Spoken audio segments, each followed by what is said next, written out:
Concepts in biology का channel. और आज हम जिस टॉपिक को डिस्कस करने जा रहे हैं फोटोसिंथेसिस से लेकर, वो काफी इंपॉर्टेंट टॉपिक होने वाला है, बहुत ही लेंथी भी होने वाला है और साथ में बहुत ज्यादा कंसेप्चुअल होने वाला है। कॉन्सेप्ट्स के इसमें भरमार है। अगर कॉन्सेप्ट तुम लोगों को समझ आ गए तो जो फोटोसिंथेसिस आधा है वो तुम लोगों को बिल्कुल क्लियर हो जाएगा, ठीक है। और अगर जो लोग इस लेक्चर को पहली बार देख रहे हैं तो जो इससे हमने पहले फोटोसिंथेसिस से रिलेटेड 3-4 लेक्चर हमने लिए हुए हैं, पहले उनको देखो, वो देखोगे उसके बाद समझ आएगी कि हम यहाँ पे क्या बोलने जा रहे हैं, ठीक है। तो अगर किसी ने पहले ये चैप्टर वगैरह पढ़ा हुआ है तो उसको समझ तो आ जाएगी, लेकिन अगर उसको 100% समझना है तो पहले वो लेक्चर्स लो, उसके बाद इस लेक्चर पे हो, ठीक है। तो आज हमारा जो टॉपिक होने वाला है वो क्या होने वाला है, mechanism of photosynthesis. Mechanism of photosynthesis की जो फोटोसिंथेसिस है वो काम कैसे करता है। फोटोसिंथेसिस है हमारे पास लेक्चर जिसको हम कई दिनों से पढ़ते जा रहे हैं, फोटोसिंथेसिस को समझ रहे हैं। और आज जो हमारे पास टॉपिक है वो मैकेनिज्म है। क्या है, इसके मैकेनिज्म को समझना है। और मैकेनिज्म के अंदर भी आज हमने देखना है लाइट डिपेंडेंट रिएक्शंस को। किसको? Light dependent reactions. आज हमारा जो मेन टॉपिक है वो ये होने वाला है, लाइट डिपेंडेंट रिएक्शंस, ठीक है। हमने कहा था मैकेनिज्म में दो तरह के फोटोसिंथेसिस के दो फेजेस होते हैं, लाइट डिपेंडेंट फेज और light independent phase. Light dependent phase वो वाली फेज होगी जिसमें हमारे पास लाइट इन्वॉल्व होगी और उसके नतीजे में एटीपी और एनएडीपीएच बनेंगे, ठीक है। ये हमारे पास लाइट डिपेंडेंट फेज है। जबकि लाइट इंडिपेंडेंट फेज वो वाला फेज होगा जिसमें लाइट डायरेक्टली इन्वॉल्व नहीं होगी, बल्कि जो एलडीआर है, जो लाइट डिपेंडेंट रिएक्शंस है, उनके प्रोडक्ट्स जो है वो वहां पे यूज होंगे। मतलब एटीपी और एनएडीपीएच जो है, जो लाइट डिपेंडेंट रिएक्शंस में बन रहे होते थे, वो यूज होंगे लाइट इंडिपेंडेंट रिएक्शंस में। ये ओवरऑल मैकेनिज्म है फोटोसिंथेसिस का। आज जिस चीज को हमने डिटेल से समझना है वो हमारे पास है लाइट डिपेंडेंट रिएक्शंस। क्या है हमारे पास? एलडीआरस। एलडीआरस लाइट डिपेंडेंट रिएक्शंस। इस चीज को हमने बहुत ही गौर से समझना, ठीक है। तो सबसे पहले हम शुरू करते हैं एक छोटे से कॉन्सेप्ट से और उसके बाद हम लाइट डिपेंडेंट रिएक्शंस पे आएंगे, ठीक है।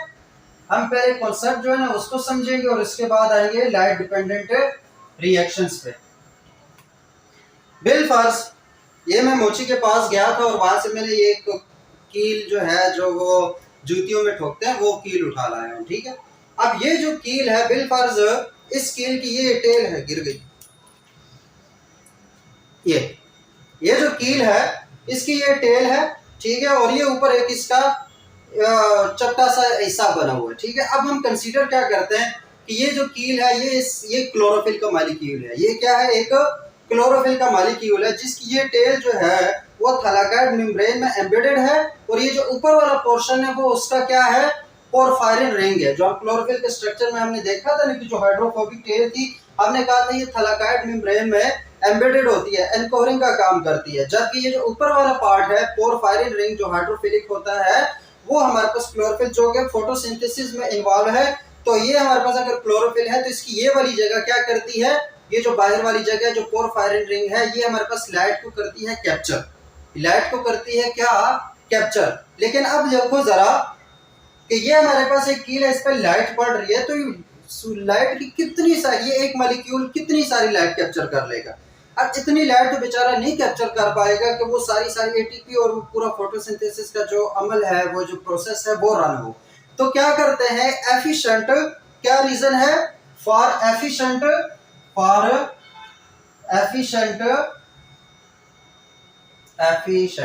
हाँ ठीक है, फॉर एफिशिएंट एब्जॉर्प्शन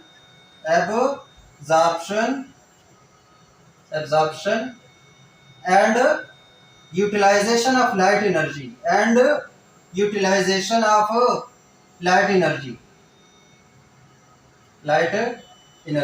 दो पर्पसेस के लिए, एक तो हमारे पास क्या है? एफिशिएंट एब्जॉर्प्शन हो इस लाइट एनर्जी की, और दूसरी उसकी यूटिलाइजेशन भी एफिशिएंट हो। तो उसके लिए क्या है? इस तरह के जितने जो पिगमेंट्स वाले मॉलिक्यूल्स हैं वो एक क्लस्टर बना देते हैं। क्या बना देते हैं? क्लस्टर। वो क्लस्टर भी मैंने बनाया हुआ ऐसे कि ये हमारे पास कुछ मॉलिक्यूल्स मिलते हैं और यहाँ पे ये एक क्लस्टर्स बना देते हैं, एक गुच्छा सा बना देते हैं, एक ग्रुप बना देते हैं इस क्लस्टर्स को। मतलब इसमें काफी सारे वो पिगमेंट्स के मॉलिक्यूल्स हैं। इस क्लस्टर को, जिसमें ये सारे मिल के जो लाइट है उसको एब्जॉर्ब कर रहते हैं, इस क्लस्टर को क्या कहते हैं? फोटोसिस्टम।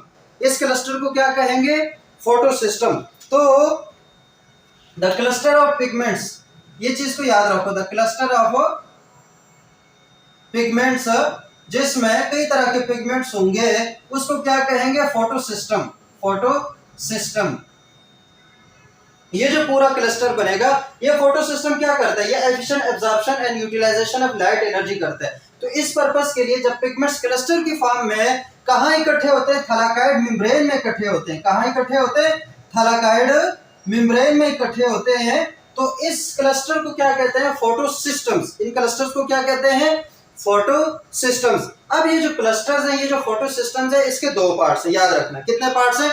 दो पार्ट्स हैं।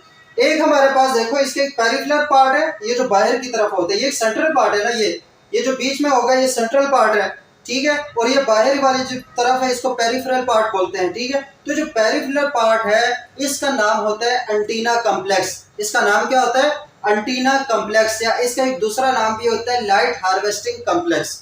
दूसरा नाम इसका क्या है? Light harvesting complex. तो ये जो पेरिफेरल पार्ट होता है इस फोटो सिस्टम का, इसको कहते हैं एंटीना कॉम्प्लेक्स। और जो बीच वाला पार्ट होता है, जो सेंट्रल पार्ट होता है, ये वाली जगह जो सेंट्रल जगह होती है, इसको कहते हैं रिएक्शन सेंटर। इसको क्या कहते हैं? Reaction centre. ये चीज समझ आ गई?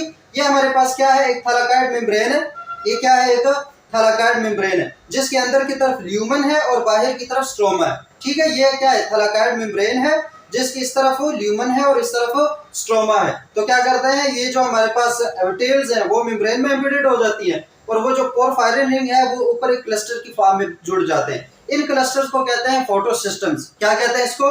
फोटोसिस्टम्स। अब ये जो फोटोसिस्टम्स है, इसके दो पार्ट्स होते हैं। एक फोटोसिस्टम के दो पार्ट होते हैं। एक पेरिफेरल पार्ट होता है जो बाहर की तरफ होता है, एक सेंट्रल पार्ट होता है जो कि बीच में होता है। तो जो सेंट्रल पार्ट होता है उसको कहते हैं रिएक्शन सेंटर, और जो पेरिफेरल पार्ट होता है उसको कहते हैं, क्या कहते हैं उसको? एंटीना कॉम्प्लेक्स या फिर लाइट हार्वेस्टिंग कॉम्प्लेक्स, ठीक है। ये बात समझ आ गई? अब चलते हैं यहाँ पे, इसको बोर्ड के ऊपर ड्रा करते हैं। तो देखो, पहले ये चीज समझना जरूरी है फोटोसिंथेसिस से पहले, तो इस चीज को बहुत गौर से समझना है। क्या है हमारे पास? बिलफर्स, ये हमारे पास क्लोरोफिल ए है, ये क्लोरोफिल है कुछ, ठीक है। और कुछ इसके आउटर पार्ट है ऐसे, पेरिफेरल पार्ट जिसको बोल सकते हैं। सही हो गया? इस चीज को समझना है। अब ये कहां पे? ये मेम्ब्रेन के ऊपर है, ये वाले ऊपर पार्ट है, और बाकी उस मेम्ब्रेन के अंदर घुसा हुआ है, जैसे ये मॉडल में हमने देखा है। तो अब यहां पे कुछ मॉलिक्यूल्स ऐसे होते हैं। अब यहाँ पे देखो, ये हमारे पास एक फोटो सिस्टम है, एक क्लस्टर बन गया पिगमेंट्स का, ये एक फोटो सिस्टम है। अब इस फोटो सिस्टम में देखें तो ये वाला जो रीजन होगा, इसको क्या कहेंगे? इसको कहेंगे रिएक्शन सेंटर। जो सेंट्रल पार्ट होता है उसको क्या कहते हैं? जो सेंट्रल पार्ट होता है, central part of photo system, उसको क्या कहते हैं? Reaction centre. उसको क्या कहते हैं? Reaction centre. इस चीज को समझो, इसका क्वेश्चन बहुत ज्यादा आते हैं, ठीक है। ये क्या है हमारे पास? जो सेंट्रल पार्ट होगा उसका, वो रिएक्शन सेंटर होगा, और जो हमारे पास पेरिफेरल पार्ट है, जो साइडों पर पार्ट होगा, उसको क्या बोलेंगे? Peripheral part of photo system, उसको कहेंगे एंटीना कॉम्प्लेक्स। एंटीना कॉम्प्लेक्स, या इसका एक और नाम भी है light harvesting complex. Light harvesting complex. Function हम इसको डिस्कस करते हैं कि इसका क्या काम है, ठीक है। तो इसके दो पार्ट्स हो गए, एक हमारे पास एंटीना कॉम्प्लेक्स एसी, और एक हमारे पास रिएक्शन सेंटर, वो क्या हुआ हमारे पास है, जो बीच में होता है। अब ये जो रिएक्शन सेंटर है, इसमें सिर्फ और सिर्फ क्लोरोफिल ए होगा। ये जो बीच में है रिएक्शन सेंटर, रिएक्शन सेंटर के अंदर सिर्फ और सिर्फ क्या होगा? Chlorophyll A. एमसीक्यूज के लिए याद रखो, कंसेप्ट के लिए भी याद रखो। जो हमारे पास रिएक्शन सेंटर होता है, उसमें सिर्फ एक पिगमेंट होता है, और वो कौन सा होता है? Chlorophyll A. और इसके साथ कुछ एसोसिएटेड प्रोटीन्स होती हैं। क्या होती हैं? एसोसिएटेड प्रोटीन्स, जो क्लोरोफिल की हेल्प करेंगे। अब कैसे हेल्प करेंगे उसको हम समझेंगे अभी। रिएक्शन सेंटर में क्या होता है? सिर्फ और सिर्फ क्लोरोफिल ए होगा। तो which pigment is present in reaction centre? चार ऑप्शंस होंगे, carotenoids, chlorophyll A, chlorophyll B, या फिर क्लोरोफिल डी। तो कौन सा क्लोरोफिल होगा हमारे पास? क्लोरोफिल ए, जो कहां होगा? रिएक्शन सेंटर में। अगर हम एंटीना कॉम्प्लेक्स की बात करते हैं, तो एंटीना कॉम्प्लेक्स के अंदर क्लोरोफिल बी होगा। क्या होगा हमारे पास? क्लोरोफिल बी होगा, छोटा बी लिख देते हैं, और साथ में कैरोटीनॉइड्स होंगे। क्या होंगे? एक्सेसरी पिगमेंट्स क्या होंगे? कैरोटीनॉइड्स। तो जो आरसी होता है, जो रिएक्शन सेंटर होता है, उसमें मेन पिगमेंट्स होते हैं जो कि फोटोसिंथेसिस में इन्वॉल्व हैं। एंटीना कॉम्प्लेक्स में हमारे पास एक्सेसरी पिगमेंट्स होते हैं, याद रखना कौन से पिगमेंट्स होते हैं, एक्सेसरी पिगमेंट्स। एक्सेसरी पिगमेंट्स किस चीज के, फोटोसिंथेसिस में जो कि हेल्पफुल होंगे। फॉर एग्जांपल अभी मैंने वो एक कील की मिसाल दी थी, वो एक कील जो क्लोरोफिल ए है वो बीच में, तो ये जो क्लोरोफिल ए है ये हमारे पास बेसिकली क्या करता है, 660 नैनोमीटर वाली जो लाइट है, जो तकरीबन कौन सा रीजन बनता है, रेड के करीब करीब है, ऑरेंज और रेड के बीच वाला जो रीजन है, तो ये जो इस वेवलेंथ की लाइट को एब्जॉर्ब करता है, कौन, क्लोरोफिल ए। क्लोरोफिल ए क्या करता है, वो 660 नैनोमीटर की वेवलेंथ को एब्जॉर्ब करता है। तो ये कितनी ही, मतलब हमारे पास अगर विजिबल लाइट सूरज से आ रही है तो उसमें वो कितनी एनर्जी जो एब्जॉर्ब कर लेगा, वो तो सिर्फ इसी पे एब्जॉर्ब करता है। तो फिर उसको हेल्प करने के लिए और वो बाकी जो एनर्जी है उसको सही तौर पर यूटिलाइज करने के लिए, क्या मतलब अगर यहाँ पे सिर्फ एक क्लोरोफिल होता तो जो एनर्जी वो सही से एब्जॉर्ब भी ना होती और सही से फोटोसिंथेसिस होती ही नहीं। तो ये जो हमारे पास बाहर के हमारे पास क्या होंगे, क्लोरोफिल बी और कैरोटीनॉइड्स, ये भी डिफरेंट वेवलेंथ्स ऑफ लाइट को एब्जॉर्ब करते हैं। एब्जॉर्ब करने से वही काम होगा, डीलोकलाइजेशन वगैरह वो सारा काम होगा, और इस तरीके से जो लाइट की एनर्जी है वो इंटर हो जाएगी केमिकल एनर्जी में। केमिकल एनर्जी में इंटर होता है, बिलफर्ज यहाँ पे लाइट पड़ी है इस एक्सेसरी पिगमेंट पे, ठीक है, इस एक्सेसरी पिगमेंट पे क्या पड़ी, लाइट। तो इस लाइट के पड़ने की वजह से क्या होगा, अब इस लाइट के पड़ने की वजह से इस मॉलिक्यूल के जो एटम्स है उसकी एनर्जी ज्यादा हो जाएगी। जब उसकी एनर्जी ज्यादा होगी तो वो अपनी एनर्जी जो है वो ट्रांसफर कर देंगे इधर, इस वाले एटम पे, किस पे ट्रांसफर कर देंगे, इधर।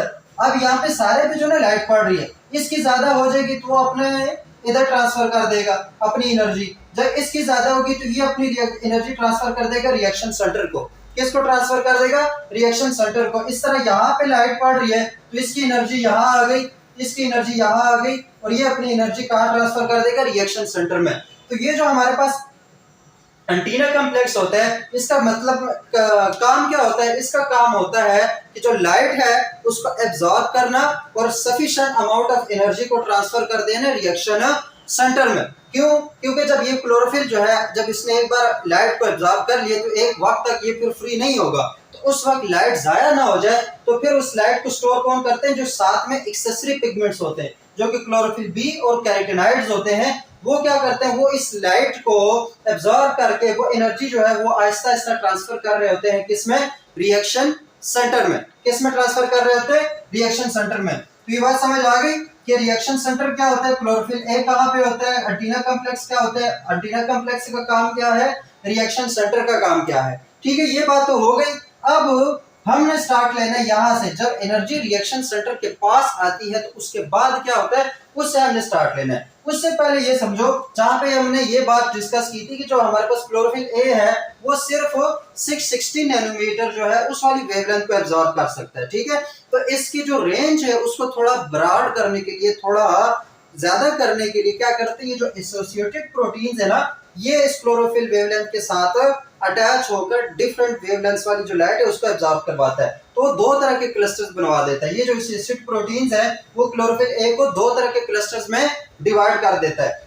किस तरह के, दो तरह के। एक हमारे पास जो क्लोरोफिल ए का क्लस्टर होगा, एक जो हमारे पास क्लोरोफिल ए का क्लस्टर होगा वो क्या करेगा, क्लोरोफिल ए का क्लस्टर जो है वो हमारे पास 680 नैनोमीटर वाली वेवलेंथ को एब्जॉर्ब करेगा ज्यादा, किस वाले को, 680 नैनोमीटर वाली वेवलेंथ को। और जो दूसरा क्लस्टर है क्लोरोफिल का, उसमें क्लोरोफिल ए का, उसमें क्या होता है कि यही क्लोरोफिल सेम होगा लेकिन इस एसोसिएटेड प्रोटीन्स के सीक्वेंस चेंज होने की वजह से अब वो करेगा 700 नैनोमीटर वाली वेवलेंथ को एब्जॉर्ब। मतलब दो इस तरह की क्लस्टर बना देगा, एक जिसमें 680 वाली एब्जॉर्ब हो रही है और एक जिसमें 700 वाली एब्जॉर्ब हो रही है। जिसमें 680 वाली लाइट जो है, जो वेवलेंथ है वो एब्जॉर्ब हो, उसको कहते हैं फोटो सिस्टम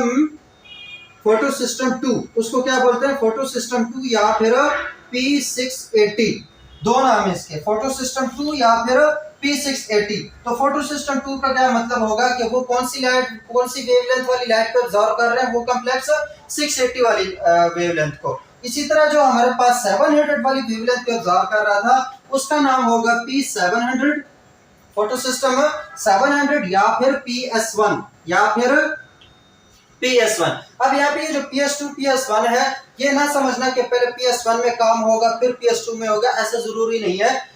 ये क्यों इसका नाम दिया गया, पहले डिस्कवर हुआ था P700 वाला तो उसको PS1 कह दिया, उसके बाद डिस्कवर हुआ था PS2 तो उसको हमने PS2 कह दिया। ये जरूरी नहीं, इसका ऑर्डर इसका ये नहीं है कि पहले 1 में काम होगा उसके बाद 2 में होगा।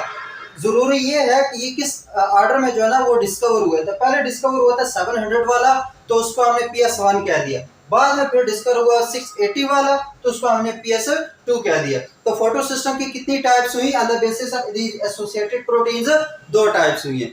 जो ऑप्टिमल वेवलेंथ थी किसकी, क्लोरोफिल ए की, उसको चेंज कर दिया। ऑप्टिमल वेवलेंथ क्लोरोफिल की वैसे क्या है 660 नैनोमीटर, लेकिन इस एसोसिएटेड प्रोटीन्स की वजह से जो optimal wavelength of chlorophyll A है वो थोड़ी सी चेंज हो गई। एक क्लस्टर में वो 680 को कर रहा था एब्जॉर्ब, एक क्लस्टर में वो कर रहा था 700 को एब्जॉर्ब। तो इस तरीके से जो फोटो सिस्टम है उसके कितने टाइप्स हुए, 2 टाइप्स हुए, फोटो सिस्टम 1 और फोटो सिस्टम 2। फोटो सिस्टम 2 जो है वो 680 नैनोमीटर वाले एब्जॉर्ब कर रहा है, और जो फोटो सिस्टम 1 है वो हमारे पास कौन सी वेवलेंथ को एब्जॉर्ब कर रहा होता है, 700 नैनोमीटर वाली जो वेवलेंथ है उसको, उस लाइट को ये एब्जॉर्ब कर रहा होता है। और जो एक्सेसरी पिगमेंट्स है उनका काम क्या होता है, वो लाइट को गैदर करते हैं, वो लाइट को गैदर करने के बाद उस एनर्जी को वो ट्रांसफर करते हैं रिएक्शन सेंटर में। तो एनर्जी कहाँ से फ्लो करती है, लाइट से एंटीना कॉम्प्लेक्स, और एंटीना कॉम्प्लेक्स से फिर रिएक्शन सेंटर। ठीक हो गया, यहाँ तक बात समझ आ गई। अब हमने शुरू करना है सही से फोटोसिंथेसिस। अब यही काम शुरू करना है, यही से हमने शुरू करना है, तो ज्यादा दूर नहीं जाना। तो इस चीज को और से देखो अब जरा,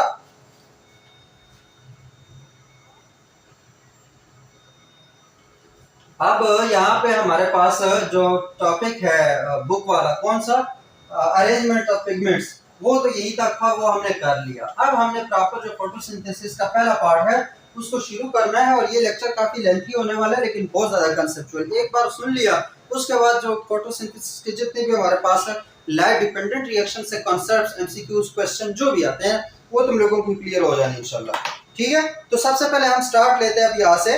अब गौर से सुनना, ये हमारे पास है एक,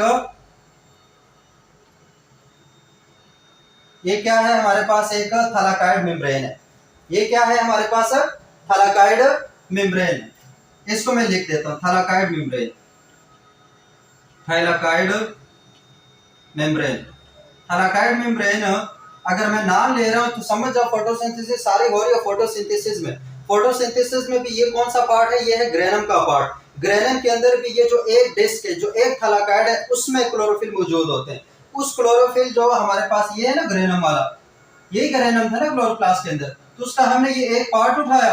अब इस पार्ट का ये बाहर वाला पार्ट क्या है, स्ट्रोमा है, और अंदर ल्यूमन होता है, और ये जो मेम्ब्रेन है इस मेम्ब्रेन को क्या कहेंगे, थैलाकाइड मेम्ब्रेन। तो हमने ये जो छोटी सी जगह है इसको यहाँ पे उठा के जूम आउट कर दिया। ठीक है, ये समझो। अब ये सारा काम क्लोरोप्लास्ट के अंदर हो रहा है। ये एक थैलाकाइड मेम्ब्रेन है, थैलाकाइड मेम्ब्रेन का ये वाला पार्ट क्या होगा, ल्यूमन। ये क्या होगा, ल्यूमन। और ये वाला क्या होगा, स्ट्रोमा। ये क्या होगा, स्ट्रोमा।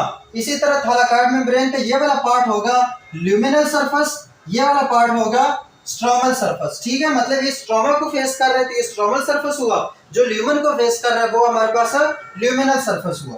तो ये हमारे पास थैलाकाइड है, इनसाइड यहाँ पे ल्यूमन है, यहाँ पे स्ट्रोमा है, ये थैलाकाइड मेम्ब्रेन है। ठीक है, अब वो जो हमने फोटो सिस्टम की बात की थी, वो जो क्लस्टर की बात की थी, वो क्लस्टर्स कहाँ पे होते हैं, वो थैलाकाइड मेम्ब्रेन में होते हैं। कहाँ पे होते हैं, थैलाकाइड मेम्ब्रेन में। तो बिलफर्ज ये हमारे पास एक क्लस्टर है यहाँ पे ऐसे। ठीक है, एक क्लस्टर ये है, कौन सा वाला, PS2। कौन सा क्लस्टर है, PS2। फोटो सिस्टम 2 वाला जो क्लस्टर है क्लोरोफिल्स का, जो कि 680 नैनोमीटर वाली वेवलेंथ को एब्जॉर्ब कर रहा है, वो यहाँ पर है। एक और हमारे पास क्लस्टर है ये वाला, कौन सा वाला, ये वाला, ये भी थैलाकाइड मेम्ब्रेन के ऊपर है। ये हमारे पास PS1 है। ये क्या है, PS1 या P700, जो कि 700 नैनोमीटर वाली जो वेवलेंथ है उसको एब्जॉर्ब कर रहा है। समझ आ गई, थैलाकाइड मेम्ब्रेन, उसके अंदर फोटो सिस्टम्स हैं, उसमें से 2 फोटो सिस्टम हमने कंसीडर कर लिए, एक फोटो सिस्टम 2 और एक फोटो सिस्टम 1। सही है। अभी हमने बात की थी कि जब इस पे लाइट पड़ती है, वही फोटो सिस्टम वाली देखो, जब इस पे लाइट पड़ती है तो लाइट पड़ने की वजह से क्या होता है, जो एक्सेसरी पिगमेंट्स है वो लाइट को गैदर करना शुरू कर देते हैं और चलते चलते उसको रिएक्शन सेंटर में भेज देते हैं लाइट को। ठीक है, अब जब लाइट रिएक्शन सेंटर में आ जाती है, जो क्लोरोफिल ए मॉलिक्यूल में आती है, तो उसके बाद क्या होता है, जो क्लोरोफिल के मॉलिक्यूल है, ये बिलफर्ज एटम है क्लोरोफिल का। अब ये मैं सिंपली बता रहा हूं, ये उसके इलेक्ट्रॉन्स हैं, ये क्या है, उसके इलेक्ट्रॉन्स है। अब ये बहुत सारे हो सकते हैं, मैं बिलफर्ज आउटर मोस्ट उसमें ये इलेक्ट्रॉन है। जब उसने लाइट को गैदर किया रिएक्शन सेंटर में, वो लाइट एनर्जी की फॉर्म में आई, तो इनकी ये जो इलेक्ट्रॉन्स है ये बहुत ज्यादा एनर्जी वाले हो गए। क्या हो गए, बहुत ज्यादा एनर्जी वाले हो गए। तो इसकी वजह से क्लोरोफिल के ये जो दो मॉलिक्यूल्स हैं, ये जो दो इलेक्ट्रॉन्स है सॉरी, वो क्या हो गए, वो एक्साइटेड हो गए।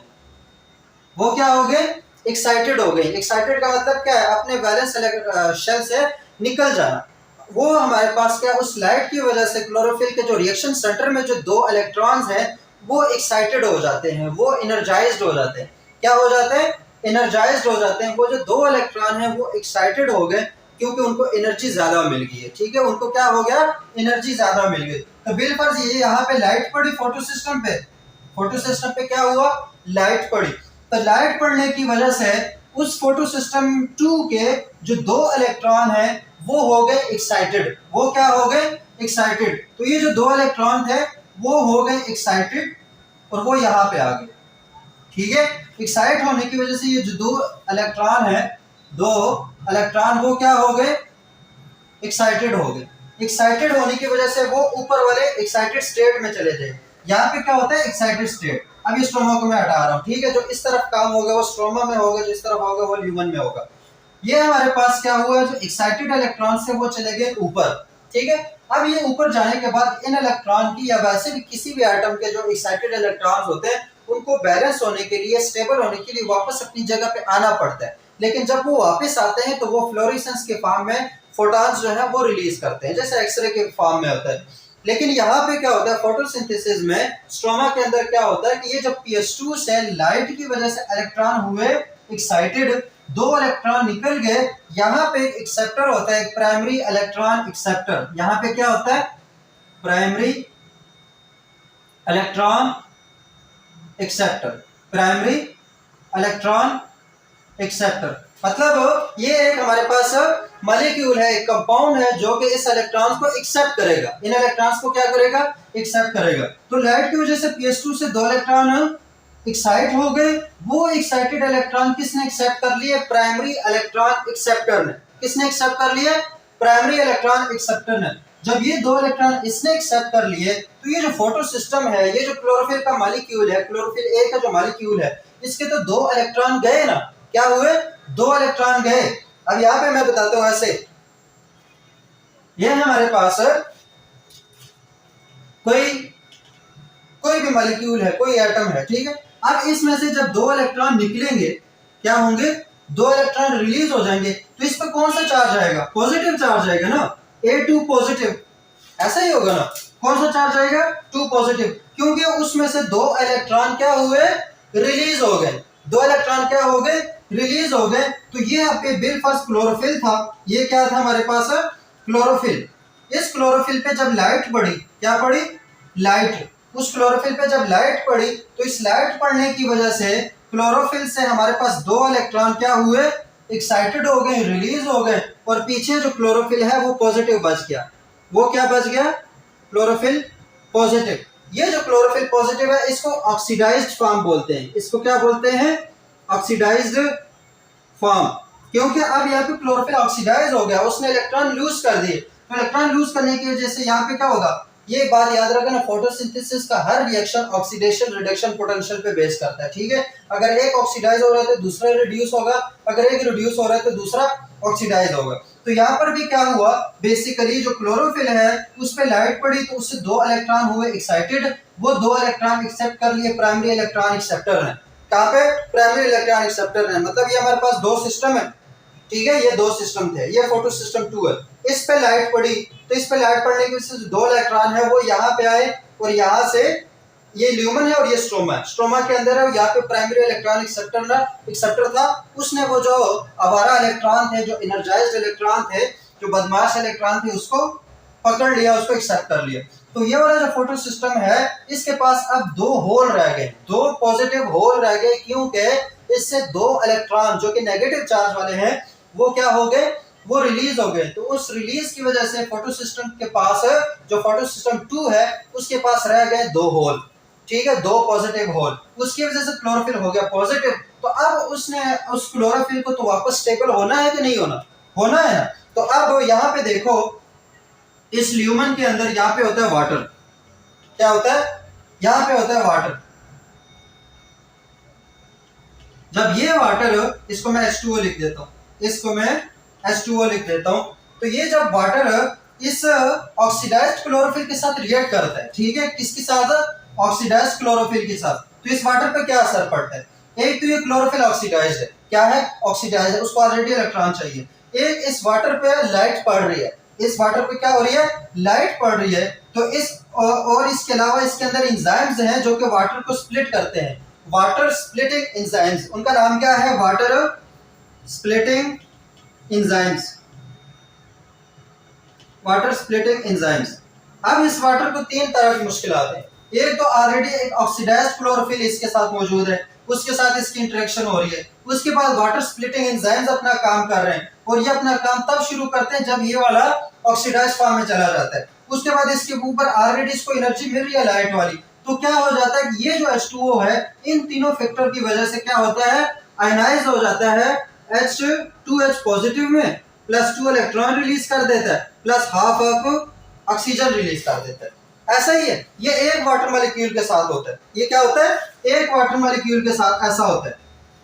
तो वो जो एक वाटर मॉलिक्यूल है वो क्या करेगा, वो अपने इलेक्ट्रॉन देगा PS2 को। किसको देगा, PS2 को। एक और MCQ याद रखना, एक हमारे पास जो फोटोन है, याद रखना, एक फोटोन, फोटोन क्या है, लाइट है। तो जब एक फोटोन ऑफ लाइट आती है तो हमारे पास एक इलेक्ट्रॉन होता है एक्साइटेड। एक इलेक्ट्रॉन क्या होता है, एक्साइटेड। मतलब एक फोटोन, फोटो सिस्टम का एक इलेक्ट्रॉन जो है वो एक्साइट कर सकती है। तो दो इलेक्ट्रॉन एक्साइट होने के लिए कितने फोटोन चाहिए होंगे, दो। ये एक MCQ है जो कि हमारे पास आता है किसमें, MCAT में या ईटा टेस्ट है, इस तरह के जो टेस्ट होते हैं उसमें MCQs के फॉर्म में आता है। तो वहां पे क्या लिखा है, एक फोटोन चाहिए होता है एक इलेक्ट्रॉन को एक्साइट करने के लिए। तो दो इलेक्ट्रॉन अगर यहाँ से निकल रहे हैं तो इनको कितने फोटोन की जरूरत होगी, दो इलेक्ट्रॉन की, दो फोटॉन्स की। कितने की, दो फोटॉन्स की। तो अब यहाँ पे मैं बार बार बता रहा हूँ कि बुक में ये वाला रिएक्शन लिखा हुआ जो कि एक मॉलिक्यूल के लिए। असल में जो रिएक्शन हो रहा होता है वो ये हो रहा था कि इसके साथ एक और मॉलिक्यूल है जो कि उसके साथ भी यही सेम काम हो रहा होता है, 2H positive +2 electron plus half of O2। तो इन दोनों का जो कंबाइंड रिएक्शन है वो ऐसे होगा, 2H2O goes to form 4H positive +4 electron plus complete of oxygen, ठीक है। और हमने कल बात की थी, इस पूरे प्रोसेस को क्या बोलते हैं, इस पूरे प्रोसेस को बोलते हैं फोटोलाइसिस। इस पूरे प्रोसेस को क्या बोलते हैं, photolysis. The break down of water under the effect of sunlight is called photolysis, ठीक है। तो फोटोलाइसिस में ये सारा काम हो गया। अब यहाँ पे ये सारा काम कहाँ हुआ, ल्यूमन के अंदर हुआ। कहाँ पे हुआ, ल्यूमन के अंदर हुआ। अब चीजें याद रखना, ये सारा काम क्या हुआ, ल्यूमन के अंदर हुआ। अब H2O क्या, H2O 2H positive plus 2 electron plus क्या, हाफ ऑफ ऑक्सीजन।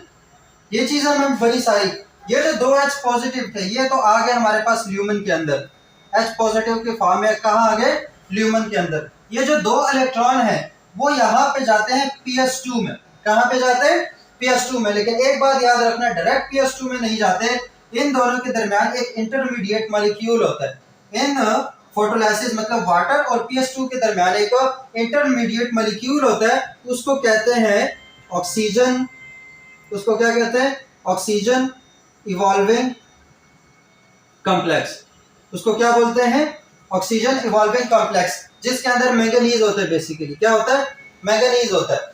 तो ये जो कॉम्प्लेक्स है वो 1 बाय 1 ये सारे इलेक्ट्रॉन लेता है, ठीक है। 1 बाय 1 ये सारे इलेक्ट्रॉन लेता है और फिर 1 बाय 1 एक एक इलेक्ट्रॉन देता है PS2 को। ये जो ऑक्सीजन इवॉल्विंग कॉम्प्लेक्स है वो 2H2O पॉजिटिव को यूज करता है, 1 बाय 1 एक एक इलेक्ट्रॉन निकलता है। इससे एस स्टेट हाइपोथेसिस जो है वो क्रिएट होता है। क्या आप लोगों के लेवल का नहीं है, अगर समझ नहीं आता ये इसको समझना चाह रहे हो तो कमेंट में मेंशन कर दो, तो मैं यहाँ पे जो सारी साइंस है वो समझा दूंगा। यहाँ पे इन शॉर्ट समझो, क्योंकि ये चीज बुक में नहीं लिखी, लेकिन वो जो पैराग्राफ में ये नहीं लिखी कि ऑक्सीजन इवॉल्विंग कॉम्प्लेक्स का क्या काम है, लेकिन जब वो फिगर है फोटोसिंथेसिस का उसमें ये नाम लिखा गया है ऑक्सीजन इवॉल्विंग कॉम्प्लेक्स। तो इस चीज को समझो, ये जो वाटर है वो डायरेक्ट अपने इलेक्ट्रॉन किसको, फोटो सिस्टम को नहीं देता, वो अपने इलेक्ट्रॉन देता है इस कॉम्प्लेक्स को, मैंगनीज वाले कॉम्प्लेक्स को। तो फिर उसके बाद 1 बाय 1 वो इलेक्ट्रॉन जाते हैं फोटो सिस्टम 2 के पास, ठीक है। तो वाटर और फोटो सिस्टम 2 के दरमियान इंटरमीडिएट कौन सा है, ये भी मॉलिक्यूल क्या है, एमसीक्यू है, वो कौन सा है, ऑक्सीजन इवॉल्विंग कॉम्प्लेक्स। क्या है हमारे पास, ऑक्सीजन इवॉल्विंग कॉम्प्लेक्स, जो कि PS2 और वाटर के दरमियान इंटरमीडिएट का काम करता है, और वो वाटर से इलेक्ट्रॉन लेता है और फिर उसके बाद PS2 को देता है। या भाई ये बात समझ आ गई कि इस वाटर की फोटोलाइसिस हुई, वाटर ने जो हाइड्रोजन पॉजिटिव थे वो ल्यूमन के अंदर दे दिए और वहीं पे छोड़ दिए, और जो 2 इलेक्ट्रॉन थे वो यहाँ पे जो वैकेंसी बनी थी जिसमें 2 होल बने थे पॉजिटिव, उसको इलेक्ट्रॉन की जरूरत थी स्टेबल होने के लिए, तो स्टेबिलिटी को प्रोवाइड किसने किया, वाटर ने किया, बाय प्रोवाइडिंग द इलेक्ट्रॉन। तो इसने अपने इलेक्ट्रॉन दे दिए PS2 को, ये तो हो गया स्टेबल, ठीक है। अब ये जो इलेक्ट्रॉन जो ऊपर प्राइमरी इलेक्ट्रॉन एक्सेप्टर ने उसको कैद किया हुआ था, उसके साथ क्या होने वाला है वो देखो, ये तो यहाँ पे आ गया। अब उसके साथ क्या होगा, उसके साथ बहुत बुरा होने वाला है, ठीक है। तो वो देखो घर से भागा हुआ है ना, तो फिर लाजमी बात है ये तो होगा। यहाँ पे H पॉजिटिव जो है वो वाटर की वजह से बनते चले जा रहे हैं, वाटर ब्रेक डाउन हो रहा है, और यहाँ पे प्रोटॉन आइंस की ग्रेडियंट होती जा रही है, कहाँ, ल्यूमन के अंदर, याद रखना किस चीज के अंदर, ल्यूमन के अंदर ये बनते जा रहे हैं। अब ये जो हमारे पास प्राइमरी इलेक्ट्रॉन एक्सेप्टर है जिसके पास 2 इलेक्ट्रॉन आए हुए थे, वो इस इलेक्ट्रॉन को संभाल नहीं पाते और उसको वो ट्रांसफर कर देते हैं यहाँ से प्लास्टोक्यूनोन में। किसको ट्रांसफर कर देते हैं, PQ में लिख देता हूँ यहाँ पे PQ, इसका नाम क्या है, प्लास्टोक्यूनोन, प्लास्टोक्यूनोन, ठीक है। प्लास्टोक्यूनोन क्या है, ये हमारे पास लिपिड होता है, फैट्स है, आइसोप्रीनाइड यूनिट है तो क्यूनोन का, तो ये हमारे पास एक लिपिड मॉलिक्यूल होता है। और प्लास्टोक्यूनोन, तो जब ये इलेक्ट्रॉन को कर लेता है ना एक्सेप्ट, क्या कर लेता है, इलेक्ट्रॉन को एक्सेप्ट कर लेते हैं, यहाँ से जो 2 इलेक्ट्रॉन थे वो आए, प्लास्टोक्यूनोन ने उसको एक्सेप्ट कर लिया, लेकिन उसकी एक्सेप्टेंस के बाद क्या होता है कि प्लास्टोक्यूनोन का दोबारा से स्टेबल होने, क्योंकि उसके पास इलेक्ट्रॉन तो आ गए, तो उसको वो गेन कर लेता है स्ट्रोमा से 2H2 पॉजिटिव। क्या, ये इस चीज को याद समझो, ये जो प्लास्टोक्यूनोन है क्या है हमारे पास, ये जो PQ है, PQ, इसने 2 इलेक्ट्रॉन को कर लिया एक्सेप्ट, 2 इलेक्ट्रॉन को एक्सेप्ट करने से क्या हुआ, ये बन गया PQ2 नेगेटिव, ऐसा ही क्या बन गया हमारे पास, PQ प्लस 2 क्यूनोन 2 नेगेटिव। अब ये 2 नेगेटिव अनस्टेबल है, इसको दोबारा स्टेबल होना है, तो स्टेबल होने के लिए क्या करता है, स्टेबल होने के लिए हमारे पास ये 2H पॉजिटिव जो है PQ2 negative plus 2H positive, उसको ये गेन कर लेता है, तो इस 2 नेगेटिव और 2 पॉजिटिव के जैसे ये स्टेबल हो जाता है PQH2 में, किसमें, PQH2 में। तो ये PQ इसमें कन्वर्टेबल है H2 में, और ये इसमें कन्वर्टेबल है जब 2 इलेक्ट्रॉन्स की हो रही होती है सारा कुछ, सही है। ये अब चीज जो है ये बुक में नहीं लिखी, ये तस्वीर में बताई गई, यहाँ से मसला आता है, यहाँ से MCQ उठते हैं किसमें, MD-CAT में या ईटा टेस्ट में, कि जो प्लास्टोक्यूनोन है ये इसकी ऑक्सीडाइज्ड फॉर्म है, ये क्या है इसकी, प्लास्टोक्यूनोन क्या है, ऑक्सीडाइज्ड फॉर्म है, उसकी रिड्यूस्ड फॉर्म कौन सी होगी, वो हमारे पास PQH2 होगी, ये ऑक्सीडाइज्ड फॉर्म है, ये क्या है, ऑक्सीडाइज्ड फॉर्म, और जो PQH2 है वो हमारे पास कौन सी फॉर्म होगी, वो हमारे पास होगी रिड्यूस्ड फॉर्म, सही हो गया, ये रिड्यूस्ड फॉर्म है, इसका नाम होगा प्लास्टोक्यूनोल, इसका नाम क्या होगा, प्लास्टोक्यूनोल, सही है, क्योंकि ये ऑक्सीडेशन रिडक्शन होती है, मैंने कहा ना हर रिएक्शन जो है वो ऑक्सीडेशन रिडक्शन होगा, अगर एक ऑक्सीडाइज हो रहा है तो दोबारा से वो रिड्यूस होगा, यही काम हुआ, ये PQ था, इलेक्ट्रॉन लेने के बाद ऑक्सीडाइज हो गया, ऑक्सीडाइज होने के बाद PQH2 में रिड्यूस हो गया, फिर ये दोबारा से PQ में बन जाएगा, H2 जो है उनको रिलीज कर देगा अंदर की तरफ, मतलब यही पे करीब में, और जो 2 इलेक्ट्रॉन है वो यहाँ से निकल जाएंगे साइटोक्रोम कॉम्प्लेक्स के पास, कहां पर, साइटोक्रोम कॉम्प्लेक्स, वो भी कौन सा, साइटोक्रोम B6 से F तक, ठीक है, ये कॉम्प्लेक्स है, उसमें आ जाएगा कौन, क्या आ जाएगा, ये जो दो इलेक्ट्रॉन है ये आ जाएंगे। प्लास्टोक्विनोल का यहाँ से काम खत्म हो गया। यहाँ पे जो इंपॉर्टेंट बात ये थी कि ऑक्सीडाइज्ड फॉर्म इसकी प्लास्टोक्विनोल है, जो रिड्यूस्ड फॉर्म है उसकी वो हमारे पास प्लास्टोक्विनोल है, OL उसमें आता है, और उसका जो होता है PQH2 इन शॉर्ट लिखा जाता है, जो रिड्यूस्ड फॉर्म होता है। तो अब उसने ये दो इलेक्ट्रॉन कर दिए साइटोक्रोम बी, साइटोक्रोम वाले जो कॉम्प्लेक्स है उसको ट्रांसफर, उसको क्या कर दिए, ट्रांसफर कर दिए। इस चीज को समझो, दो इलेक्ट्रॉन जो है चले थे हमारे पास क्लोरोफिल से, ये हमारे पास फोटो सिस्टम 2 से प्राइमरी इलेक्ट्रॉन एक्सेप्टर, उसके बाद वो आगे प्लास्टोक्विनोल में, ठीक है, ये सारा टर्म स्ट्रोमा में हो रहा है। प्लास्टोक्विनोल से वो दो इलेक्ट्रॉन अब आ गए साइटोक्रोम B6F में, ठीक है, ये साइटोक्रोम क्या है, ये प्रोटीन है, एंजाइम्स है बेसिकली। तो जो साइटोक्रोम है B6F ये क्या कर देते हैं, वो ये इलेक्ट्रॉन को कर लेते हैं एक्सेप्ट, ये जो दो इलेक्ट्रॉन्स है इसको कर लेते हैं एक्सेप्ट, और एक्सेप्ट करने के बाद ट्रांसफर करते हैं इसको प्लास्टोसियानिन के पास। किसके पास है, अब प्लास्टो जो सियानिन है वो इधर होता है, इनसाइड द मेम्ब्रेन होता है, ठीक है, तो यहां से वो ट्रांसफर होता है प्लास्टोसियानिन के पास। प्लास्टोसियानिन, प्लास्टोसियानिन कॉपर कंटेनिंग कंपाउंड है, कॉपर कंटेनिंग प्रोटीन है, याद रखो, कॉपर कंटेनिंग क्या है, प्रोटीन है, मेटालोप्रोटीन इसको बोलते हैं। तो ये हमारे पास, ये मैंने कह दिया कि जो दो इलेक्ट्रॉन है वो प्लास्टोसियानिन के पास आते हैं, लेकिन मेन काम जो यहाँ पे होता है वो देखो, जो साइटोक्रोम है वो सिर्फ इलेक्ट्रॉन को प्लास्टोसियानिन की तरफ ट्रांसफर नहीं करता, बल्कि वो जो इलेक्ट्रॉन जो बहुत उछल रहे थे एनर्जी की वजह से, उनकी सारी एनर्जी जो है वो साइटोक्रोम B6 जो है वो चूस लेता है। जो साइटोक्रोम कॉम्प्लेक्स है वो इस इलेक्ट्रॉन को कर देते हैं ठंडा। क्यों ठंडा कर देते हैं, क्योंकि इसमें जितनी भी एक्स्ट्रा एनर्जी होती है वो हमारे पास है साइटोक्रोम उससे ले लेता है। अब कैसे लेते हैं उस चीज को समझो, क्या करता है उस चीज को समझो। ये जो H2 थे, ये जो H2 था, ये वापस H पॉजिटिव फॉर्म में इधर ही रिलीज हो रहे थे ना, प्लास्टोक्विनोल से जो H2 थे, जो H पॉजिटिव थे, वो इधर ही रिलीज हो रहे थे साइटोक्रोम के पास। तो क्या करते हैं, अब इस साइटोक्रोम को, इसके पास एक जादू है, इसके पास इस कॉम्प्लेक्स के बाद एक जादू है, और वो जादू क्या है कि अगर इस साइटोक्रोम को, एक तो ये ट्रांसफर कर रहा है, उसके साथ साथ मैं बात कर रहा हूं कि अगर इस साइटोक्रोम को एनर्जी मिल जाए, क्या हो जाए, एनर्जी मिल जाए, तो वो इस एनर्जी को यूज करके हमारे पास ये जो H पॉजिटिव है उसको अंदर भेज सकता है, उसको अंदर भेज सकते हैं, ये एक्टिव ट्रांसपोर्ट होगी। क्यों वो अंदर भेज सकता है, क्योंकि यहाँ पे पॉजिटिव चार्जेस कम है, यहाँ पे पॉजिटिव चार्जेस ज्यादा है, तो लाजमी बात है जो पॉजिटिव चार्जेस है जहां ज्यादा होंगे उससे कम की तरफ तो जा सकते हैं, मतलब यहां से यहां तो जा सकते हैं, लेकिन यहां से प्रोटॉन्स का यहां आना मुश्किल है। तो उसको लाने के लिए किस चीज की जरूरत होती है, एनर्जी की जरूरत होती है। वो एनर्जी कौन प्रोवाइड कर देता है, वो साइटोक्रोम प्रोवाइड कर देता है। ये जो साइटोक्रोम है वो, ये जो दो एनर्जाइज्ड इलेक्ट्रॉन्स है उनकी वो वाली एनर्जी जो है वो लेकर उस एनर्जी की मदद से पोर्टल खोल देता है, और ये जो दो H पॉजिटिव है इसको डाल देते हैं किधर, ल्यूमन के अंदर डाल देते हैं। तो इसके डालने की वजह से यहाँ पे क्या प्रोड्यूस हो जाता है, प्रोटॉन ग्रेडियंट।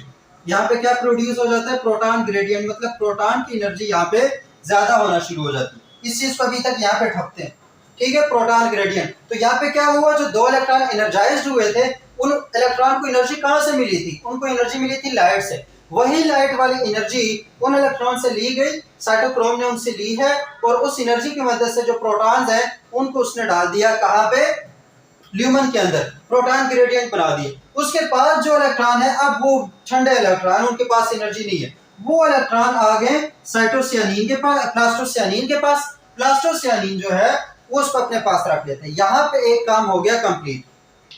अब आते हैं फोटो सिस्टम 2 पे। किस पे आते हैं, फोटो सिस्टम 2 पे। पहले इस प्रोसेस को समझो। पहले फोटो सिस्टम 2 पे आए, यहाँ पर भी लाइट पड़ी, यहाँ पर भी लाइट पड़ी। यहाँ पर लाइट पड़ने की वजह से इसके भी इलेक्ट्रॉन क्या हुए, एक्साइटेड हुए, इसके भी इलेक्ट्रॉन एक्साइटेड हुए, वो भी यहाँ पे चले गए प्राइमरी इलेक्ट्रॉन एक्सेप्टर के पास। किसके पास चले गए, प्राइमरी इलेक्ट्रॉन एक्सेप्टर के पास। तो प्राइमरी इलेक्ट्रॉन एक्सेप्टर के पास जाने की वजह से क्या हुआ कि इसके पास PS1 के पास भी दो होल्स रह गए, PS1 के पास भी दो होल्स रह गए। तो उन दो होल्स को कंप्लीट करने के लिए दो इलेक्ट्रॉन चाहिए, दो पॉजिटिव होल बने थे ना, वो दो इलेक्ट्रॉन कौन प्रोवाइड कर देता है, प्लास्टोसियानिन उसको प्रोवाइड कर देता है। जो दो इलेक्ट्रॉन उन्होंने लिए थे यहाँ से, उन दो इलेक्ट्रॉन को वो प्रोवाइड करते हैं PS1 को, और इस तरीके से ये हो जाता है स्टेबल। समझ आ गई? सिंपल हुआ। जो 2 इलेक्ट्रॉन प्लास्टोसियानिन ने लिए थे ना, किससे? साइटोक्रोम से। उन 2 इलेक्ट्रॉन को वो ट्रांसफर कर देता है PS1 को। किसको ट्रांसफर कर देता है?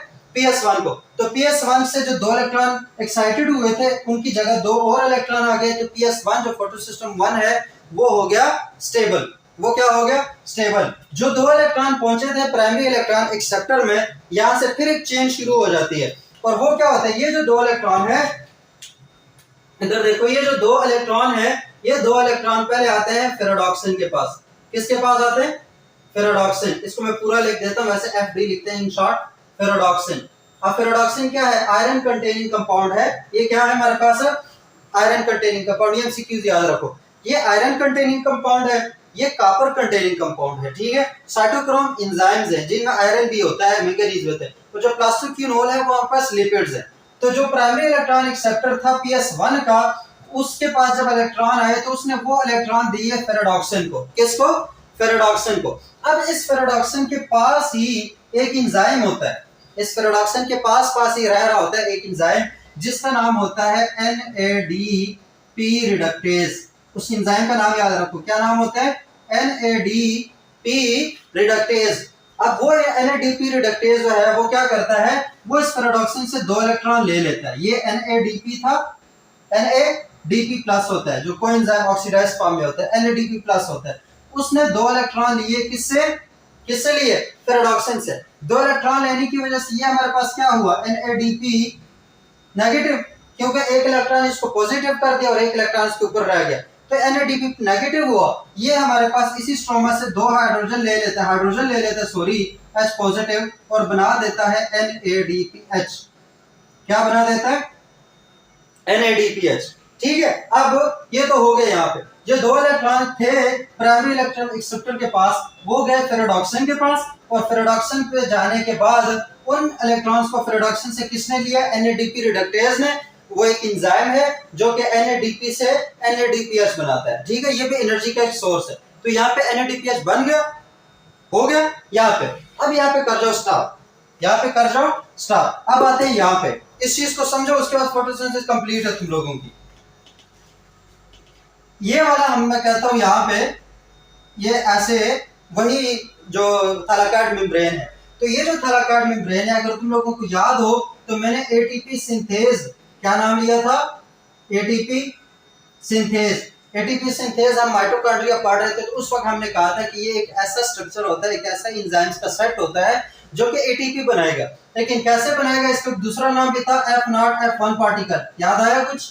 F0 F1 particle. तो वही वाला ATP सिंथेज यहाँ पे होगा। मैंने क्या कहा था? F0 जो है वो मेम्ब्रेन के अंदर होगा, ऐसे। किसके अंदर होगा? मेम्ब्रेन के अंदर। और जो F1 पार्टिकल है वो ऐसे बाहर की तरफ फूल की फॉर्म में होंगी, ऐसे।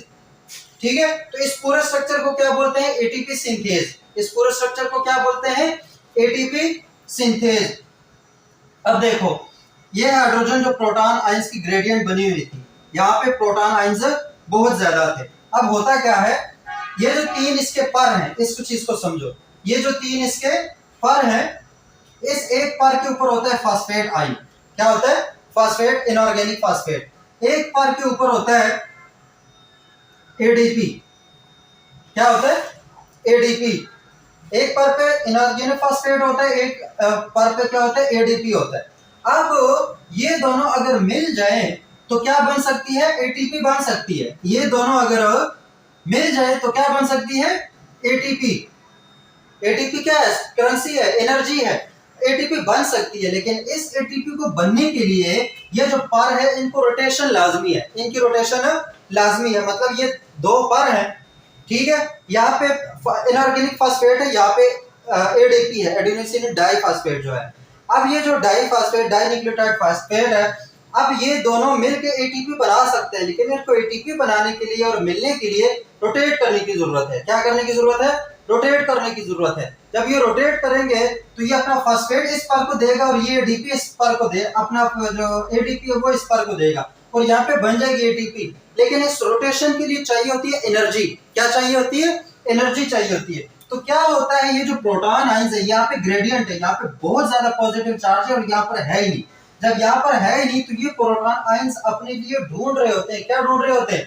ये प्रोटॉन्स अपने लिए रास्ता ढूंढ रहे थे कि यार यहाँ से निकले और बाहर चले जाए, तो उनको वो रास्ता प्रोवाइड कौन करते हैं? ATP synthase.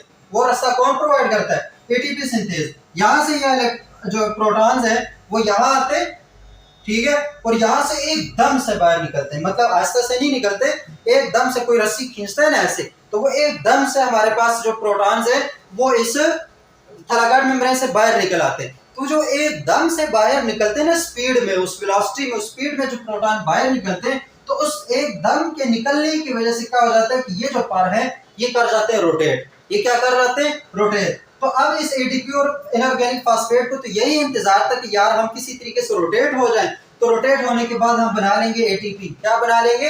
एटीपी। तो वो रोटेशन कौन प्रोवाइड किए? वो रोटेशन कौन प्रोवाइड किए? ये जो प्रोटॉन्स है, ये जो प्रोटॉन ग्रेडियंट बना था ल्यूमेन के अंदर, उन प्रोटॉन ने वो रोटेशन प्रोवाइड कर दी एटीपी सिंथेज को, और उसकी वजह से इस एंजाइम ने बना लिया एटीपी। इस एंजाइम ने क्या बना लिया? यहाँ पे एटीपी बना लिया। तो ये दोनों काम हो गए, ठीक है, इन प्रोटॉन्स की वजह से एटीपी बन गया। यहाँ पे आके हमारे पास एक कॉन्सेप्ट जो है वो हो गया कंप्लीट। मैं भी थक गया हूं, तुम लोग भी सुन सुन के थक गए होगे। अब थोड़ा सा वेट करते हैं, थोड़ा सा वेट करने के बाद अब इसमें से ढूंढते हैं हम कॉन्सेप्ट्स, ठीक है। ये हमारे पास लाइट डिपेंडेंट रिएक्शंस हो गए यहाँ पे कंप्लीट। ये हमारे पास लाइट डिपेंडेंट रिएक्शन थे। अब इसमें हमने जो कुछ सुना है, कुछ पढ़ा है, उसमें से अपने लिए ढूंढेंगे एमसीक्यूज, कॉन्सेप्ट्स, और अब इसको समझने का टाइम है, ठीक है। और वो क्या है? देखो, ये चीज मैंने यहाँ पे कर दी खत्म। अब वन बाई वन हम इसको देखेंगे। हो सके तो पानी वगैरह पी लो और उसके बाद इसको दोबारा समझने की कोशिश करो, ठीक है। बुक में ये वाला स्ट्रक्चर PS1 के बाद बना हुआ है, मेरे पास जगह नहीं थी तो मैंने यहाँ पे बना ली, ठीक है। तुम लोग उधर देख लेना। बिस्मिल्लाह करते हैं शुरू से। लाइट पड़ी, ठीक है। ये सारे रिएक्शन इसको कहते हैं लाइट डिपेंडेंट रिएक्शंस। इसको क्या बोलते हैं? Light dependent reactions. मतलब इसमें लाइट इन्वॉल्व होगी। लाइट कहाँ इन्वॉल्व हुई? PS1 में भी इन्वॉल्व हुई और PS2 में भी इन्वॉल्व हुई। लाइट की वजह से ही दो इलेक्ट्रॉन हुए एक्साइटेड। लाइट की वजह से ही दो इलेक्ट्रॉन क्या हुए? एक्साइटेड हुए, ठीक है। अब देखो एमसीक्यूज। जब पहले दो इलेक्ट्रॉन कौन से वाले फोटो सिस्टम से एक्साइटेड होते हैं? PS2 से। PS2 के बाद दो इलेक्ट्रॉन किसके पास जाते हैं? प्राइमरी इलेक्ट्रॉन एक्सेप्टर के पास, ठीक है। प्राइमरी इलेक्ट्रॉन एक्सेप्टर के बाद एक चेन शुरू होती है जिसमें इलेक्ट्रॉन ट्रांसफर हो रहा होता है। क्या हो रहा है? इलेक्ट्रॉन ट्रांसपोर्ट हो रहा होता है, एक से दूसरे में, दूसरे से तीसरे में, तीसरे से चौथे में, और इस तरीके से चेन से जा रहा होता है। किससे जा रहा होता है? चेन से जा रहा होता है। तो ये जो चेन है, जो प्राइमरी इलेक्ट्रॉन एक्सेप्टर से शुरू होके PS1 पे खत्म होता है और फिर प्राइमरी इलेक्ट्रॉन एक्सेप्टर से शुरू होके NADP रिडक्टेज पे खत्म होता है। ये जो दो इलेक्ट्रॉन चेन्स हैं, इसको कहते हैं, क्योंकि ये इलेक्ट्रॉन है वो ट्रांसपोर्ट हो रहा है और एक चेन की फॉर्म में ट्रांसपोर्ट हो रहा है, तो इसको कहते हैं इलेक्ट्रॉन ट्रांसपोर्ट चेन। इसको क्या बोलते हैं? Electron transport chain. Electron transport chain. एक तो ये चीज समझ आ गई कि इलेक्ट्रॉन PS2 से निकला, प्राइमरी इलेक्ट्रॉन एक्सेप्टर के पास गया, वहां से प्लास्टोक्विनोन के पास गया, वहां से साइटोक्रोम के पास गया, फिर प्लास्टोसियानिन के पास, फिर PS1 के पास, फिर हमारे पास प्राइमरी इलेक्ट्रॉन एक्सेप्टर के पास, फिर फेरोडॉक्सिन के पास, फिर NADP रिडक्टेज के पास। ये जो इलेक्ट्रॉन ट्रांसपोर्ट होता रहा, इस पूरे सिस्टम को बोलते हैं इलेक्ट्रॉन ट्रांसपोर्ट चेन। इसको क्या बोलते हैं? Electron transport chain. इस इलेक्ट्रॉन ट्रांसपोर्ट चेन में क्या क्या चीजें बनी? इस इलेक्ट्रॉन ट्रांसपोर्ट चेन में अगर देखें तो बेसिकली हमारे पास ये जो साइटोक्रोम की वजह से, साइटोक्रोम की वजह से H पॉजिटिव अंदर आ रहे थे ना, और उसी की वजह से अब ATP बन रही है। तो यहाँ पे बन रही थी ATP। इसको मैं यहाँ पे कर लेता हूँ। यहाँ पे क्या बन रही थी? ATP। इस साइटोक्रोम वाले कॉम्प्लेक्स के पास क्या बन रही थी? ATP। तो इस चेन के दौरान क्या बनी? ATP। इस चेन के दौरान क्या बनी? इस चेन के दौरान क्या बनी? NADPH बना। इस चेन के दौरान क्या बना? NADPH। मतलब PS1 का जो चेन है उसकी वजह से NADPH बनता है, जो PS2 का चेन है उसकी वजह से क्या बनता है? ATP। उसकी वजह से क्या बनता है? ATP। तो electron transport chain of photosynthesis जो है उसमें क्या क्या बना? ATP। एक हमारे पास क्या बना? ATP। और एक हमारे पास क्या बना? NADPH। एक हमारे पास क्या बना? NADPH। अब देखो, एक ATP का मॉलिक्यूल बना, कितने मॉलिक्यूल? ATP के मॉलिक्यूल, एक ATP के मॉलिक्यूल। एक ATP के मॉलिक्यूल को बनने के लिए बेसिकली कितने इलेक्ट्रॉन्स की जरूरत थी? दो इलेक्ट्रॉन्स की। तो दो इलेक्ट्रॉन्स को एक्साइट कितने फोटॉन्स ने किया? दो फोटॉन ने। तो अगर कोई पूछे कि फोटोसिंथेसिस में एक एटीपी के मॉलिक्यूल को बनने के लिए कितने फोटॉन की जरूरत होती है, तो समझो दो फोटॉन की बात करें, क्योंकि ये कंसेप्ट हम पहले डिस्कस कर चुके। ठीक है, उसके बाद कौन से कॉम्प्लेक्स तक इलेक्ट्रॉन्स के पास एनर्जी थी? कौन से कॉम्प्लेक्स के पास तक थी? साइटोक्रोम के पास। साइटोक्रोम के बाद जब वो प्लास्टोसियानिन के पास गया तो उसके पास एनर्जी नहीं थी, क्योंकि वो एनर्जी साइटोक्रोम ने ले ली थी। फिर ये वाला चीज भी हम डिस्कस कर चुके हैं। तो ये पूरे इसको क्या कहते हैं? Electron transport chain. और उसमें बनता क्या है? एनएटीपी और एनएडीपीएच। और अगर कोई पूछे कि लाइट डिपेंडेंट रिएक्शंस के प्रोडक्ट क्या हैं, तो लाइट डिपेंडेंट रिएक्शंस के प्रोडक्ट भी यही दो हैं, एटीपी और एनएडीपीएच। ये किसके रिजल्ट में बनते हैं? Light dependent reactions. किसके रिजल्ट में बनता है? लाइट डिपेंडेंट रिएक्शंस को। ये बात हो गई, इलेक्ट्रॉन ट्रांसपोर्ट चेन की भी समझ आ गई। उसके बाद कभी कभार को छोड़ो, जो एटीपी की सिंथेसिस है ना, इसको कहते हैं फास्फोराइलेशन। इस बात को याद रखना, जहां पर भी एटीपी बन रही हो उसको बोलते हैं फास्फोराइलेशन। क्या कहते हैं उसे? एटीपी की सिंथेसिस को क्या बोलते हैं? फास्फोराइलेशन। अब यहां पर भी एटीपी बन रही है, मतलब फास्फोराइलेशन हो रही है, लेकिन साथ साथ वो एटीपी क्यों बन रही है? लाइट के इन्वॉल्वमेंट की वजह से। लाइट की वजह से तो इलेक्ट्रॉन एक्साइट हुआ और उसी की वजह से तो एटीपी बनी। तो यहाँ पर जो एटीपी की सिंथेसिस है इसको कहेंगे फोटोफास्फोराइलेशन। मतलब लाइट की वजह से एटीपी का बनना स्टार्ट फोटोफास्फोराइलेशन। उसको क्या बोलेंगे?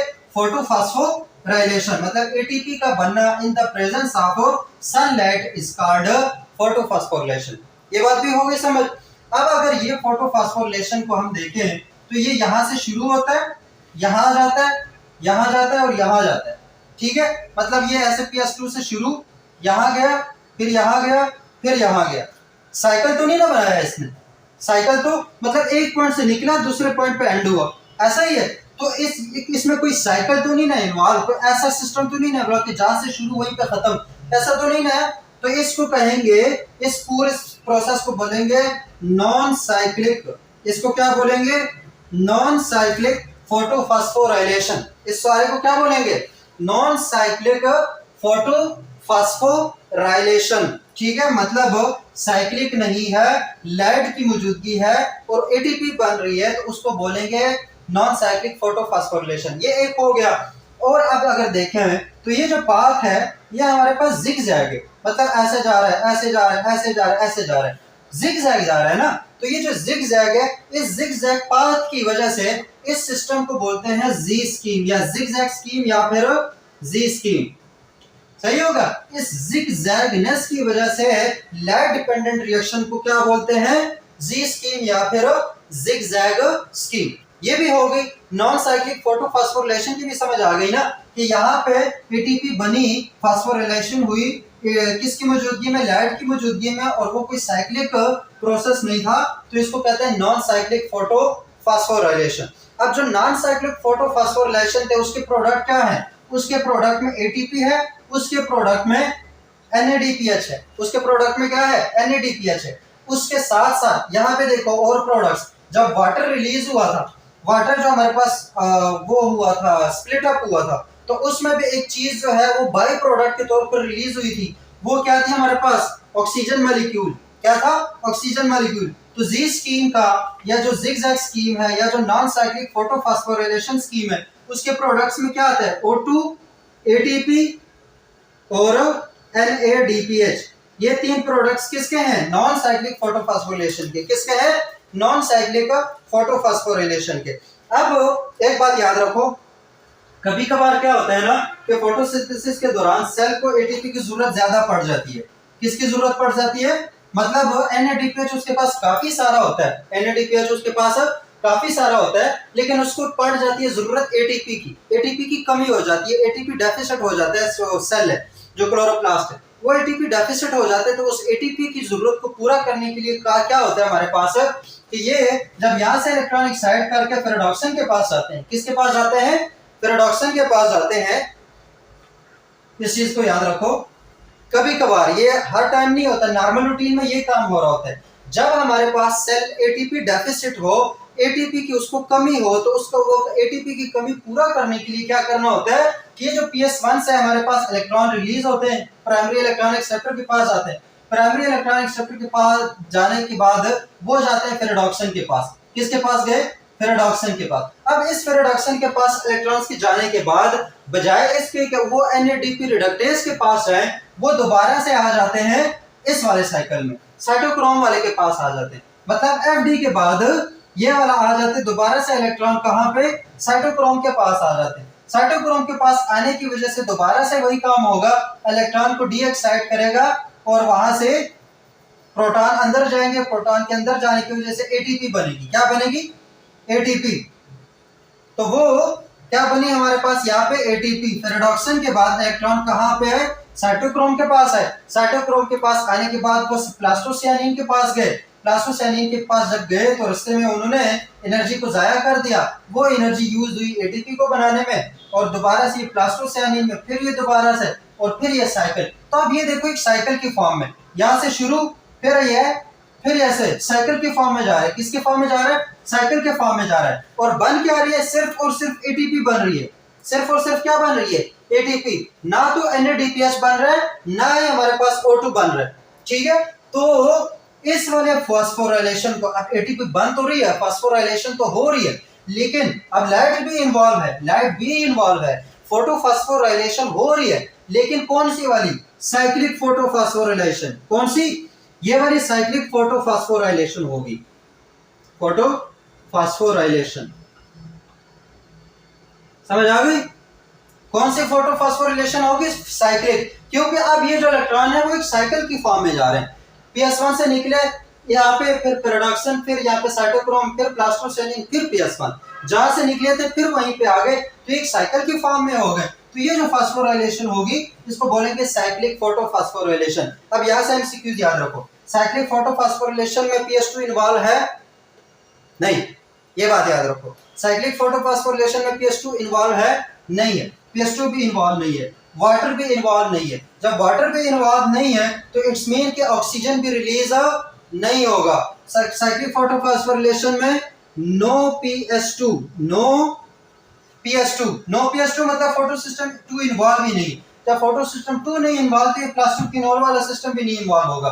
ठीक है, उसके बाद नो वाटर, वाटर फोटोलाइसिस में इलेक्ट्रॉन किसको दे रहा था? PS2 को दे रहा था। जब PS2 ही इन्वॉल्व नहीं तो वाटर भी इन्वॉल्व नहीं होगा। तो यहाँ पे साइक्लिक फास्फोराइलेशन में PS2 भी नहीं होता, वाटर भी नहीं होता। जब वाटर नहीं होता तो हमारे पास नो ऑक्सीजन रिलीज, कोई ऑक्सीजन भी रिलीज नहीं होगी, ऑक्सीजन भी कोई रिलीज नहीं होगी। उसके बाद जब PS1 से जाते हैं फेरेडॉक्सिन के बाद, अब NADP रिडक्टेज भी नहीं इन्वॉल्व। जब ये भी नहीं इन्वॉल्व होगा तो कोई NADPH भी नहीं होगी, नो NADPH।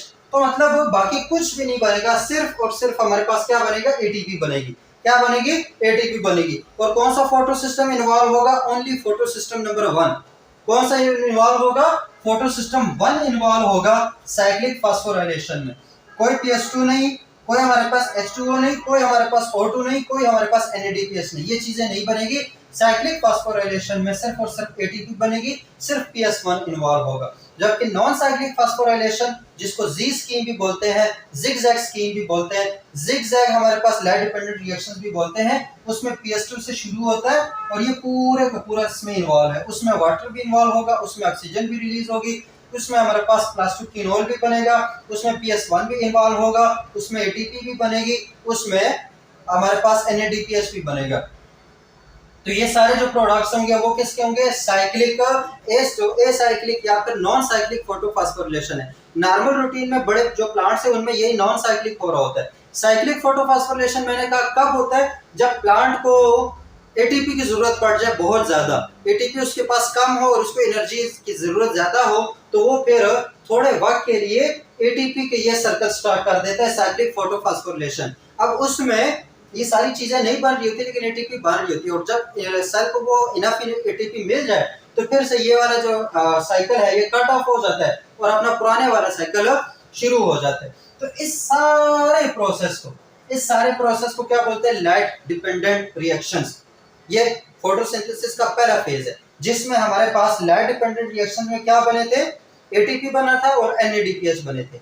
और ये दोनों कहां पे जाके यूज होंगे, ये दोनों जाके हमारे पास यूज होंगे केल्विन साइकिल में या डार्क रिएक्शंस में। ठीक है, कैसे यूज होंगे वो वहां पे हम पढ़ेंगे। उसके बाद एक और प्रोडक्ट बना था जो कि लाइट डिपेंडेंट रिएक्शंस का प्रोडक्ट है, और वो क्या है, वो हमारे पास ऑक्सीजन का मॉलिक्यूल है। वो क्या हमारे पास ऑक्सीजन का मॉलिक्यूल है। इस पूरे प्रोसेस को बोलते हैं जिगजैग स्कीम। ठीक है, साइक्लिक की भी बता दिए, नॉन साइक्लिक की भी बता दिए। अब ये जो एटीपी का प्रोसेस है, एटीपी का जो प्रोसेस है जिसमें ये सारा इन्वॉल्व होता है, ये सारा क्या होता है, उसमें एटीपी सिंथेज इन्वॉल्व होता है और ये सारा एटीपी बनती है। इसका एक प्रॉपर नाम है, उसको बोलते हैं कीमियोस्मोसिस। कीमियोस्मोसिस। अब ऑस्मोसिस तो तुम लोगों को पता है कि जो हमारे पास जहाँ पे पानी ज्यादा होता है वो वहां से पानी निकलता है, जहाँ पे पानी कम होता है वहां पे पानी जाता है। ठीक है, ऑस्मोसिस क्या है, हायर कंसंट्रेशन से लोअर कंसंट्रेशन की तरफ पानी का मूव करना, वो ऑस्मोसिस है। यहाँ पर क्या होगा कि जो हमारे पास H पॉजिटिव थे ल्यूमन में वो ज्यादा थे, यहाँ पे H कम थे, तो ज्यादा से कम की तरफ जा रहे थे प्रोटॉन। जैसे ही जा रहे थे उससे हमें कोई गरज नहीं, लेकिन केमिकल लेवल पे जा रहे थे ना, वो जो केमिकल से, वो जो केमिस्ट्री यहाँ पे इन्वॉल्व थी, वो केमिकल लेवल पे प्रोटॉन ग्रेडियंट से, मतलब हायर पोटेंशियल से लोअर पोटेंशियल की तरफ जा रहे थे, तो उसको कहेंगे कीमियोस्मोसिस, जिसके रिजल्ट में क्या बनती है, एटीपी। तो एटीपी बनने के लिए जो सारा प्रोसेस होता है, जो फास्फोरिलेशन का सारा प्रोसेस होता है, इसको बोलते हैं कीमियोस्मोसिस। तो व्हाट इज कीमियोस्मोसिस, उसमें तुम लोगों ने प्रोटॉन ग्रेडियंट भी बताना है, उसमें ये एटीपी सिंथेज भी बताना है, उसका ये काम भी बताना है, और उसमें ये भी बताना है कि एटीपी जनरेट होती है तो कैसे जनरेट होती है। इस पूरे प्रोसेस को क्या बोलते हैं, कीमियोस्मोसिस। इस पूरे प्रोसेस को क्या बोलेंगे, कीमियोस्मोसिस। तो यहाँ पे आके हमारे पास ऑलमोस्ट जो फोटोसिंथेसिस का जो लाइट डिपेंडेंट रिएक्शंस हैं वो हो गए कंप्लीट। वो क्या हो गए, कंप्लीट। अब अगर कोई पूछे कि जो हमारे पास प्रोटॉन ग्रेडियंट है वो कहाँ पे बन रहा है, तो वो ल्यूमन के अंदर बनता है। जो ये वाला सारा काम हो रहा है वो स्ट्रोमा के अंदर हो रहा है। एटीपी कहाँ रिलीज हो रही है, स्ट्रोमा में रिलीज हो रही है। NADPH कहाँ रिलीज हो रही है, स्ट्रोमा में रिलीज हो रही है। स्ट्रोमा में रिलीज होने का फायदा क्या है, क्योंकि अगले जो केल्विन साइकिल है वो स्ट्रोमा के अंदर हो गए। जो लाइट डिपेंडेंट रिएक्शंस है वो तो हमारे पास थैलाकाइड मेम्ब्रेन में हुए ना, उसके अंदर हुए, लेकिन जो हमारे पास लाइट डिपेंडेंट इंडिपेंडेंट रिएक्शंस है, जो केल्विन साइकिल है, वो हमारे पास होगा कहाँ पे, स्ट्रोमा में। तो उसको इस चीजों की जरूरत पड़ेगी, इन दोनों चीजों की, और ये दोनों चीजें कहाँ पे रिलीज हो रही है, स्ट्रोमा में रिलीज हो रही है। ये चीजें कंसेप्चुअल पॉइंट ऑफ व्यू से याद रखो। तो ये हो गया हमारे पास सारा लाइट डिपेंडेंट रिएक्शंस।